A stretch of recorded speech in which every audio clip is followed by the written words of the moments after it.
খুঁজে কোনো লাভ নেই। নার্সিং এর জন্য এমন ভিডিও ইউটিউবের আর কোথাও পাবে না। আজকের এই ভিডিওটা শেষ পর্যন্ত দেখবে এবং নিচে একটা হোয়াটসঅ্যাপ গ্রুপের লিংক পেয়ে যাবো। ওই লিঙ্কে ক্লিক করে নিলে তোমরা এমন একটা গ্রুপে যাবা যেখানে update news, guideline, free class সবকিছু একসাথে পেয়ে যাবা। 1.5 মিনিটের একটা বিজ্ঞাপন দেখবো, এরপর আমরা মেন ভিডিওতে চলে যাবো।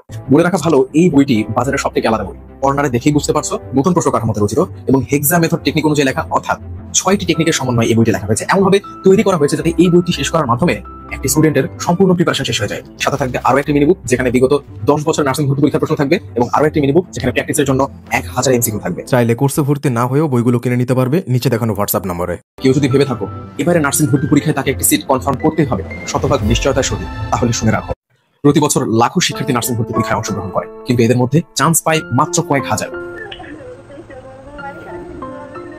আবার চান্স প্রাপ্তদের মধ্যে কেউ কেউ শত পরিশ্রম করেও পাচ্ছে সাধারণ একটি সিট, আর কেউ বা 1 মাস পরিশ্রম করার মাধ্যমে পাচ্ছে সেরা প্রতিষ্ঠানে পড়ার সুযোগ। আমি প্রায় 1 মাস পরে জাতীয় মেধায় 46তম হয়েছিলাম। তাহলে সিক্রেটটা আসলে কোথায়? কিছু বিশেষ কৌশল, একবার যদি প্রস্তুতির কৌশলগুলো অবলম্বন করতে পারো তাহলে তুমিও হতে পারো তাদের মতো সফল। MN masters nursing coaching, college of nursing Sher-e-Bangla, Dhaka. From MN master nursing coaching. MN master nursing coaching. এটা হবে এক্সামের আগে আমাদের লাস্ট স্পেশাল ব্যাচ, যেখানে আমরা প্রস্তুতি নেওয়াবো আমাদের সবটা দিয়ে। কোর্সে ভর্তি হলে এই বইটি কোর্সের মধ্যে ফ্রি থাকবে। সাথে থাকবে আরো একটি মিনি বুক যেখানে বিগত 10 বছর নার্সিং ভর্তি পরীক্ষার প্রশ্ন থাকবে এবং আরো একটি মিনি বুক যেখানে প্র্যাকটিসের জন্য 1000 এমসিকিউ থাকবে। এই স্পেশাল বইটি কোর্স ফির মধ্যে ফ্রি থাকবে। এই কোর্সে ভর্তি হলে যা যা পাবা 200+ লাইভ ক্লাসগুলো প্লেলিস্ট আকারে সেভ থাকবে, মিনি মডেল টেস্ট, সাপ্তাহিক মেগা মডেল টেস্ট। আর সব থেকে গুরুত্বপূর্ণ, আমাদের কোর্সে ভর্তি হলে আমরা রুটিন অনুযায়ী পড়াই এবং এই রুটিনটি এতটাই নিখুঁত থাকে যে সামান্য ভোকাবুলারি পার্ট পর্যন্ত তোমাদেরকে এমনভাবে গুছিয়ে দেওয়া হয় যাতে শিক্ষার্থীকে প্রিপারেশন নিয়ে কোনো প্রকার মাথা ঘামাতে না হয়। ডিপ্লোমাতে কোর্স ফি 3000, বিএসসিতে 3500 এবং মিডওয়াইফারিতে 3000 টাকা মাত্র। যারা ভর্তি হতে চাও এখনই হোয়াটসঅ্যাপ অথবা ফোন কলে কথা বলে ভর্তি কনফার্ম করে ফেলো।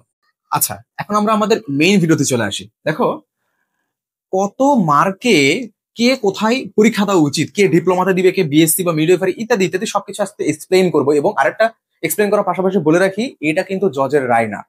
তুমি চাইলে এর থেকে আলাদা কিছু এক্সেপশন কিছু করে ফেলতে পারো, সমস্যা নাই। আমি সাধারণত যেটা হয়, স্টুডেন্টদের সাধারণত যেটা করা উচিত সেটাই এখানে উপস্থাপন করতেছি। আমার কথার উপরেই আমি যেটা বলছি তার বাইরে যাওয়া যাবে না, বিষয়টা এরকম না। তাহলে চলো শুরু করতেছি। তাহলে শুরুতে আমি দেখাই দিই যে আসলে কার কত মার্ক পাওয়া লাগে। শোনো, যারা বিএসসি তে পরীক্ষা দিতে চাও তাহলে এসএসসি আর এইচএসসি এই দুইটা যোগ করে তোমাদেরকে থাকতে হবে 7, দুইটা যোগ করে যেন 7 থাকে। আর যারা ডিপ্লোমাতে দিতে চাও বা মিডওয়াইফারিতে দিতে চাও তাদের এসএসসি আর এইচএসসি যোগ করে যেন তোমাদের যোগ 6 হয়। আর এখানে একটা কথা মাথায় রাখবা যে যোগ 7 ঠিক আছে, কিন্তু দুইটাতে কিন্তু মিনিমাম, এসএসসি তেও মিনিমাম 3 থাকা লাগবে, এইচএসসি তেও মিনিমাম 3 থাকা লাগবে। আর ডিপ্লোমা মিডওয়াইফারির জন্য দুইটা যোগ করে 6 হওয়া লাগবে, ঠিক আছে, কিন্তু দুইটাতে মিনিমাম 2.50 করে কিন্তু থাকতেই হবে। এবার আসো, কার কত মার্ক হইলে তোমরা পরীক্ষা দিতে পারবা। ধরে নাও একটা স্টুডেন্টের হচ্ছে মার্ক কাউন্ট কিভাবে করতে হয়।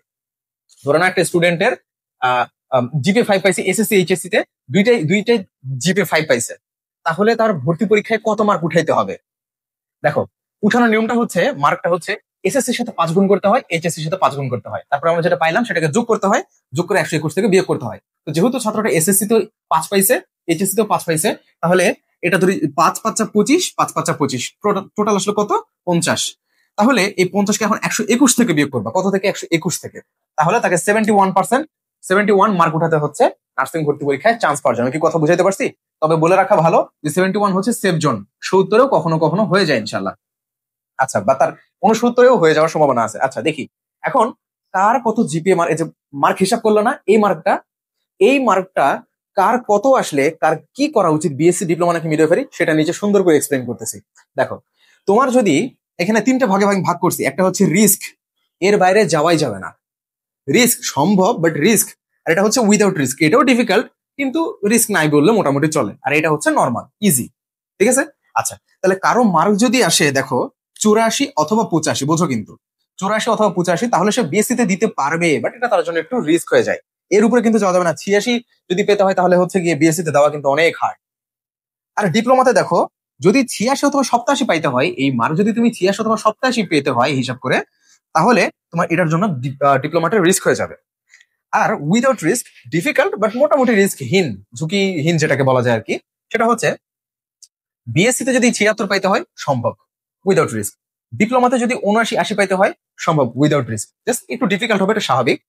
আর যদি বিএসসি তে 73 74 পাইতে হয় ইটস নর্মাল, যদি ডিপ্লোমাতে 76 77 পাইতে হয় ইটস নর্মাল।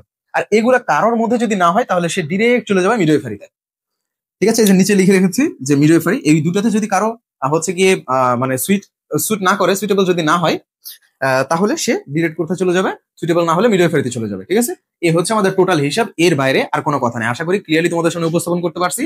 তোমাদের নার্সিং এর কোনো ধরনের কোয়েশ্চেন থাকলে আমাকে কমেন্ট বক্সে করে রাখবা, আমি তোমাদেরকে তার উপরে ভিত্তি করে ভিডিও দেওয়ার চেষ্টা করবো ইনশাল্লাহ। আশা করি তোমরা সবাই আমাদের সাথে থাকবা শেষ পর্যন্ত ইনশাল্লাহ।